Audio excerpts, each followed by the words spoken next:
जब राख कुरेदोगे वहां कुछ न मिलेगा।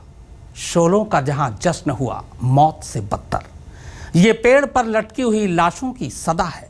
इस मुल्क में जीने की सजा मौत से बदतर। तहसीन मुनव्वर का ये शेर बदायूं के लिए ही है। तेलंगाना की शक्ल में बेशक देश को 29वां राज्य आज मिला है, पर आज से पहले के बाकी सारे 28 राज्यों को उठा लीजिए और राज्य छोड़िए, उनके शहरों और कस्बों को छान मारिए। फिर एक ऐसा शहर या कस्बा बताइए जहां किसी की आबरू न लुटी हो। बदायूं तो इसलिए सुर्खियों में है क्योंकि यहां का मामला अभी ताज़ा है, ठीक वैसे ही जैसे कभी 16 दिसंबर को लेकर दिल्ली सुर्खियों में रही थी। और आप देखना, दिल्ली की तरह कुछ दिन बाद बदायूं भी शांत हो जाएगा, क्योंकि ऐसा ही तो होता है हमारे यहाँ। यही तो करते हैं हमारे नेता।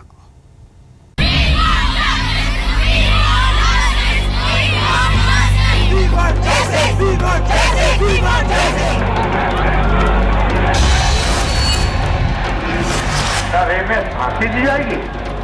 3 लड़के हैं, गलती हो जाती है। अभी आपको तो खतरा नहीं हुआ? हमको कोई खतरा नहीं। बहुत धन्यवाद, धन्यवाद। एक मंत्री की भैंस खो गई थी तो सारा प्रशासन उसके लिए खोजबीन में लग गया। सरकारी अधिकारी कर्मचारी भी संविधान के प्रति समर्पित नहीं है, अपनी जाति के प्रति समर्पित हो गए।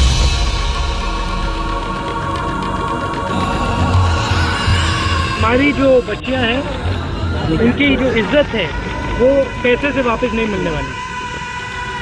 जो सरकार अपने सख्त एक्शन ले सकती थी वो सारे लिए।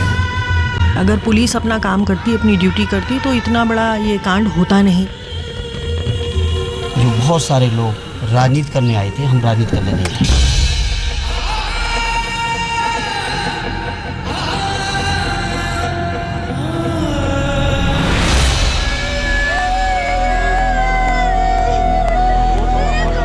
बेहयाई की ऑक्सीजन से सांसें लेती हुई पुलिस, बेचारगी की आबोहवा के बीच उखड़ती सांसों को संभालकर किसी तरह जिंदा रहने की जद्दोजहद करता कानून, सत्ता के घमंड में सस्ती हरकतें करती सरकार और सत्ता से दूर रहने की छटपटाहट के बीच बलात्कार जैसे मुद्दे को भी व्यापार बनाने वाले विपक्षी नेता। और इन सब के बीच आम के पेड़ से झूलती हिंदुस्तान की ये आबरू।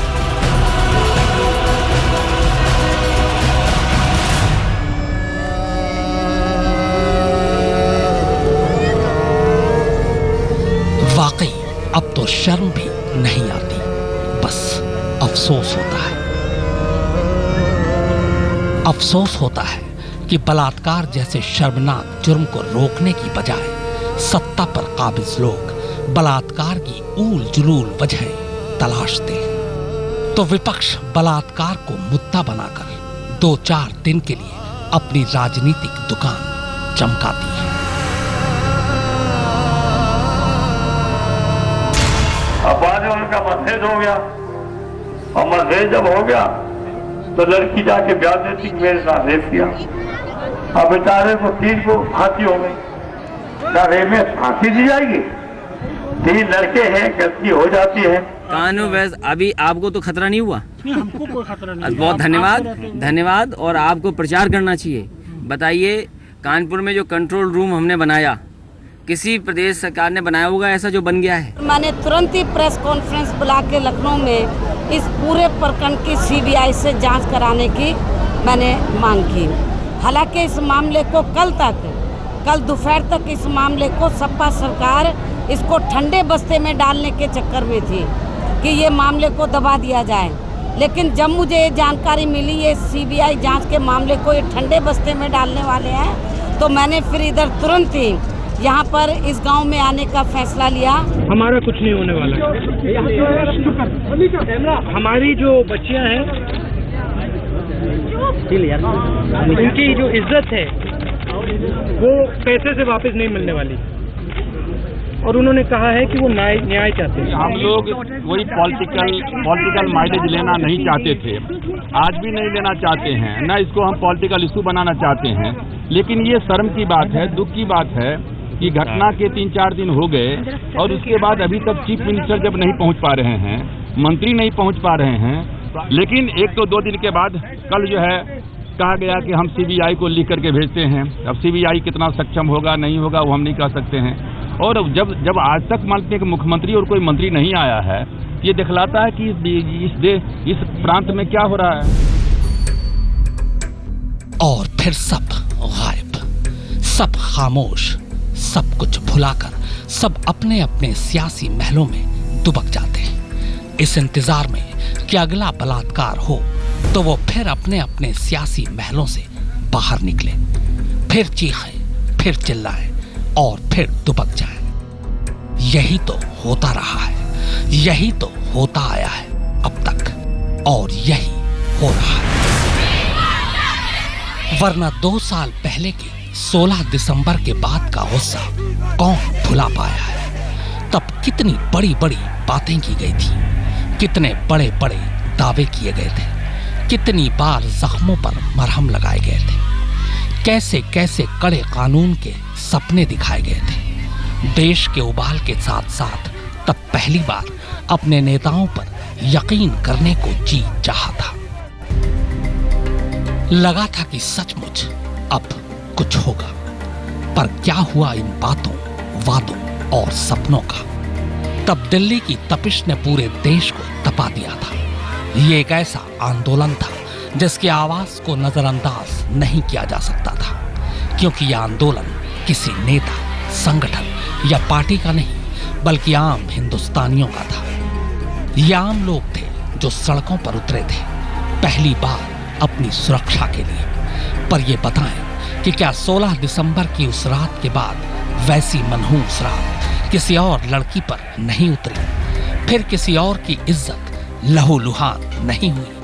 क्या देश में फिर कभी बलात्कार नहीं हुआ? बदायूं के एक गांव में आम के पेड़ से लटकी 2 बहनों की ये लाशें ये बताने के लिए काफी हैं कि 16 दिसंबर के बाद का हिंदुस्तान कैसा है। यह आजाद हिंदुस्तान की ही तस्वीर है, शायद कुछ कुछ वैसी ही जैसी विदेशी पर्यटक हिंदुस्तान आकर हिंदुस्तान में ढूंढते हैं। गरीबी, मुफलिसी, भूखमरी, लाचारी, बेइज्जती, नंगापन, इन्हीं चीजों को वो यहाँ आकर अपने कैमरों में कैद करते हैं और फिर पूरी दुनिया में बताते हैं कि ये हिंदुस्तान है। मगर ये तो अपना ही कैमरा है, अपने ही लोग हैं और अपनी ही इज्जत, और इसे अपने ही अपनों के सामने बेआबरू करने के बाद पेड़ पर टांग कर चल दिए। लाशों को पेड़ से टांगने वालों को भी शायद ये पता था कि जिस राज्य में कानून ही खूंटी पर टंगा हो, वहां भला उनका कोई क्या बिगाड़ लेगा। 2 साल 2.5 महीने पहले लखनऊ की गद्दी पर जब अखिलेश यादव काबिज हुए तो लगा था कि बाकी चीजों के साथ साथ यूपी में जुर्म की सूरत भी बदलेगी। सूरत बदली भी, पर अच्छी होने की बजाय और बिगड़ गई। देश के सबसे बड़े राज्य के एक किनारे से लेकर दूसरे किनारे तक कहीं भी घूम आइए, जुर्म की तस्वीर एक जैसी ही नजर आएगी।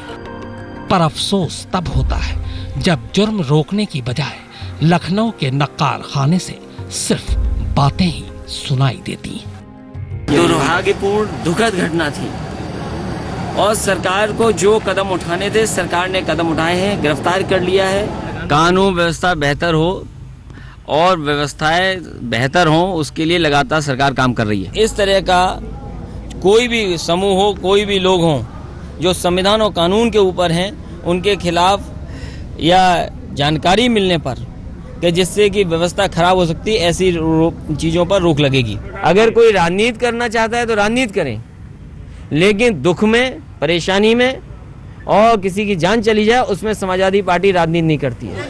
25 लाख रुपए मैंने अभी आर्थिक मदद की है, चेक दिया उन्हें। उनकी नौकरी को, उनकी बहन की नौकरी और भाई की नौकरी की बात की। उन्होंने कहा कि अपने जो पति थे उनसे बेहतर नौकरी मिलनी चाहिए उन्हें, तो उन्हें नौकरी का इंतजाम सरकार करेगी। यूपी में सत्ता की तस्वीर भले ही बदल जाए, पर सत्ता पर काबिज लोग यूपी की तकदीर बदलने नहीं देते। वैसे तस्वीर बदले भी तो कैसे? खाली बातों से भला कभी कुछ बदला है? जिन्हें कायदे से काम करना चाहिए वो सिर्फ बातें कर रहे हैं, वो भी ऊल जुलूल। यूपी में रेप के बाद लड़की को तेजाब पिलाया, यूपी में 10 साल की बच्ची के साथ रेप, यूपी में मानसिक रूप से बीमार बच्ची के साथ बलात्कार, यूपी में गांव के अंदर गैंग रेप, यूपी में रेप के बाद जिंदा जलाने की कोशिश। जी हां, ये तमाम तस्वीरें इसी न बदलने वाले राज्य की तकदीर की सबसे बड़ी गवाह हैं। किसी मासूम को रेप के बाद तेजाब पिलाया जा रहा है तो किसी की इज्जत तार तार कर उसे जिंदा जलाया जा रहा है, ताकि जो सचमुच बोल सकती है वो चुप रहे ताकि कोई सुन न सके। 10 साल की बच्ची के साथ कहीं बलात्कार हो रहा है तो 40 साल की महिलाएं भी महफूज नहीं है अखिलेश जी के यूपी में। बदायूं से पहले सभी ने दिल्ली का 16 दिसंबर और उस दिसंबर का गुस्सा देखा था। हक की मांग करने वाला वो ऐसा आंदोलन था जिसकी आवाज ने हुक्मरानों की नींदें उड़ा दी थी। तब दिल्ली और देश भर की उस भीड़ का कोई रहनुमा नहीं था, वो आम हिंदुस्तानी था जो उस वक्त गुस्से में तमतमा रहा था। लगा था अब हिंदुस्तान बदलेगा, अब देश की महिलाओं पर कोई बुरी नजर डालने की हिम्मत नहीं करेगा। मगर अफसोस, वो बस वक्त का गुबार निकला, क्योंकि रेप के आंकड़ों ने खुद को बदलने से इनकार कर दिया। 2.5 महीने पहले ही अखिलेश सरकार को लखनऊ की गद्दी पर काबिज हुए 2 साल पूरे हो चुके हैं। 15 मार्च 2012 को अखिलेश ने यूपी की बागडोर संभाली थी। पहला वादा यही किया था कि राज्य में जुर्म की तस्वीर बदल कर रख देंगे। तस्वीर सच में बदली, पर अच्छी होने की बजाय और बुरी हो गई।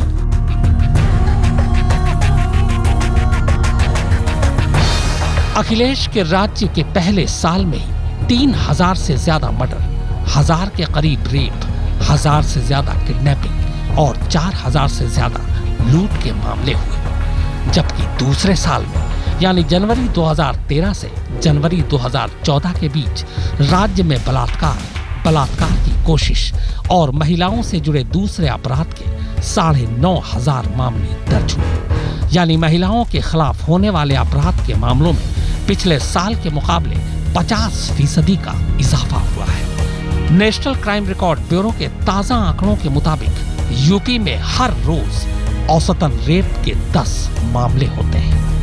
एक और चौंकाने वाला सच ये है कि यूपी में 60 से 65% बलात्कार के मामले अमूमन सुबह या शाम को तब होते हैं जब महिलाएं खुले में शौच के लिए जाती हैं। खुले में इसलिए क्योंकि गांव में घरों में टॉयलेट नहीं है। बदायूं में दोनों बहनों के साथ भी रेप तभी हुआ था जब दोनों शाम को खुले में शौच के लिए जा रही थी।